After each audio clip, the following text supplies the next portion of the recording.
When I opened my eyes that morning and saw my boss, my actual billionaire, CEO, standing in my tiny apartment kitchen, wearing nothing but my oversized t-shirt and holding my daughter's unicorn mug, I swear my soul left my body. I didn't know what shocked me more. The fact that she was in my home, the fact that she was wearing my clothes, or the fact that she looked at me with this expression like she'd made some life-altering decision. But what really made my heart stop was what she said next. Something so unexpected that it knocked every thought out of my brain. I still wonder if I was wrong for what I did afterward. So before I get into this absolute mess, tell me, when your CEO shows up in your home, in your shirt, acting like she belongs there, what would you even think? Would you react the way I did? Anyway, let me start from the beginning before you think I'm out here lying for views. My name is Marcus. I'm a black single dad raising a little girl named Ava. She's 7. Loud, dramatic, and smarter than me on most days. My life has been one long grind ever, since my ex decided she wanted a fresh start in another country and basically dropped Ava on my doorstep like she was a lost Amazon package. I didn't complain though. Ava is my world. I work 2 jobs, one as a warehouse supervisor on weekends, and the main one, the one this whole story revolves around, is being a personal assistant to the CEO of a massive tech company. And before you imagine, some stereotype of a middle-aged dude who throws staplers at interns. Let me correct you. My CEO is a woman, and not just any woman. Her name is Evelyn Chase. Blonde, sharp jawline, icy gray eyes that make grown men fold, always dressed like she walked off the cover of Forbes, and smart enough to destroy any room she walked into. A stone-cold workaholic. 0 emotions, 0 softness, 0 anything except perfection. That was the woman who somehow ended up in my shirt. So let me tell you how the universe set me up for this chaos. Working for Evelyn wasn't easy. She was the type to send emails at 3 a.m. and expect an answer before 3:05. She didn't believe in mistakes, excuses, or personal lives. She barely spoke to anyone outside of work. And honestly, I needed the job too much to mind. I kept my head down, did my tasks, and prayed my phone didn't ring after bedtime. But things changed the day she discovered I had a daughter. It happened when Ava got sick during a virtual meeting. I had muted myself and turned the camera off. But anyone who's been around a sick kid knows they don't stay quiet. Ava started crying in the background, miserable and feverish. And Evelyn immediately stopped her presentation and said, "Who is that?" Her voice was cold enough to freeze lava, and I thought she was about to fire me for disrupting workflow.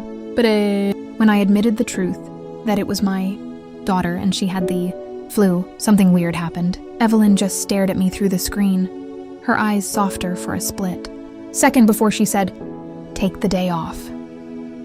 Then she ended the meeting early for everyone, which literally never happens. I didn't know what to make of it. Then little things started happening. She would ask how Ava was doing. She started reducing my after-hours tasks. Once, she even told me to leave early because you look like you haven't slept since 2009. And believe me, from Evelyn, that was basically a love poem. The point is, I noticed her changing, becoming human, but I didn't question it. I just appreciated having a slightly less stressful life. Fast forward to the night everything started spiraling. I was working late at the office, trying to finish a last-minute project Evelyn had moved up by a week. She wasn't there. She had an investor event across town. I figured she'd be gone all night, but around 11 p.m. she walked in, still in her sleek black dress, makeup slightly smudged, and looking like she'd been emotionally steamrolled. She didn't even acknowledge me at first. She just walked past me, headed into her office, and closed the door. Hard. And I mean hard enough that the glass wall rattled. I didn't know what to do. She wasn't the type you comfort. You didn't even hand her a tissue unless she specifically emailed you for it. But after 20 minutes of silence, I heard something I'd never heard from her. Not yelling, not instructions, but crying. Very soft, very quiet, but definitely crying. I stood outside her office debating my life, choices for like 2 minutes before knocking. When she didn't answer, I gently pushed the door open. She didn't even look up. She just sat there at her desk, holding her head in her hands. I told her I could finish the project, that she should go home, but she said she didn't want to go home. Her voice was small. I'd never heard her sound small. Then she said something cryptic like, "You're the only person who doesn't want something from me." I didn't understand it, but I didn't push. I just told her she wasn't alone and that everything could wait until morning. I didn't expect what came next. She asked if I could give her a ride, because she didn't want the driver or the press seeing her like that. I said sure. Honestly, what else was I supposed to do? I couldn't just leave her there. So we left the building together, and the whole ride she didn't talk. She just stared out the window, her breathing shaky. When we got near her penthouse, she suddenly said she didn't want to go there. I asked where she wanted to go instead, and she whispered, "Anywhere but there." Her voice cracked. I don't know what possessed me, but I told her she could come to my place if she needed somewhere quiet. I expected her to say no. She never said anything spontaneous, but she actually nodded.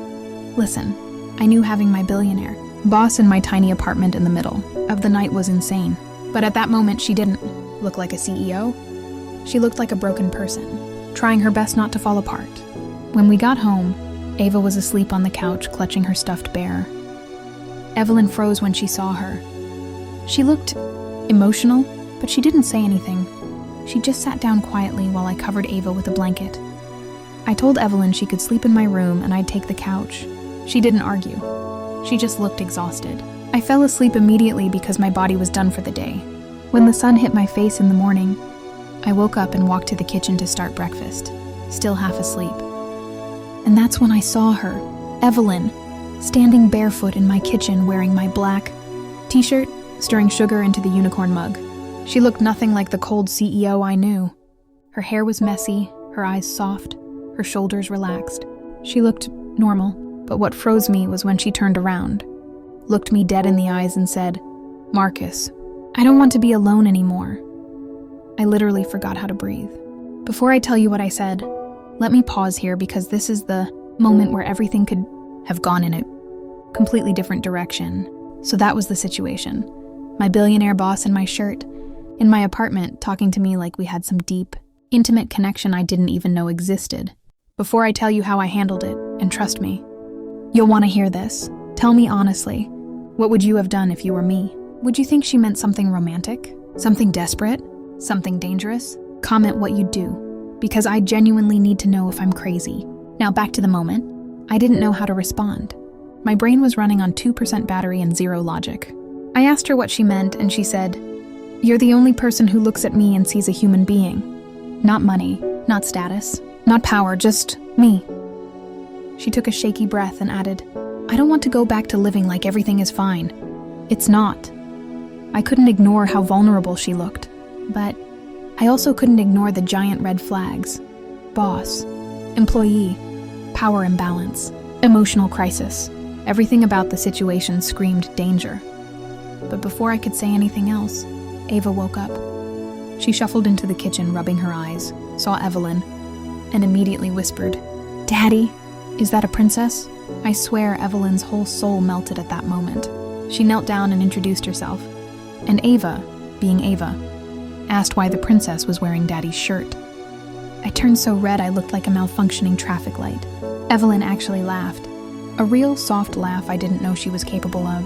And then she told Ava, "Because your daddy helped me when I really needed it." Something in her voice made my chest ache. After breakfast, Evelyn asked if she could stay a little longer. Not for work, not for business. She just wanted to sit on the couch with us and watch cartoons.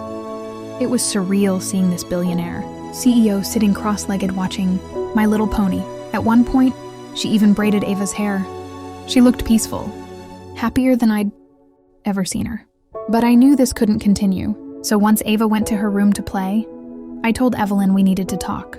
I explained that I cared about her as a person, but the situation was complicated. She was my boss. She was emotional. She might regret everything she said later. She listened quietly. No anger, no coldness, just sadness. Then she said the last thing I expected. "I'm resigning." My jaw dropped. She said she had already been considering it, that the board had been pressuring her to be something she wasn't, and she was ready to step away. "I want a life," she said, "a real one, and I want to choose who I share it with. No power dynamics, no expectations." Then she looked straight at me and said, "I don't want to scare you. I just want you to know that last night, you made me feel safe." I didn't know what to say. It was overwhelming, too much too fast. But I told her I wasn't going anywhere, that she didn't have to make any huge decisions because of me, and that if we were ever going to explore whatever this feeling was, it needed to happen slowly and from a place of stability. She nodded, tears finally falling. I gently wiped them away and told her she wasn't alone. By the next week, she announced her resignation publicly. The entire company went into meltdown. People were whispering conspiracy theories. My phone was blowing up nonstop, but Evelyn didn't hide. She came to my apartment again, this time in normal clothes, no panic, no crisis. Just her. We talked for hours. About life, about loneliness, about fear. We agreed to take things slow, for Ava's sake and for ours. We didn't put labels on anything, but she came over often. She helped Ava with homework. She learned to cook badly. She laughed more. She healed. It's been months now. She's still figuring out her new life.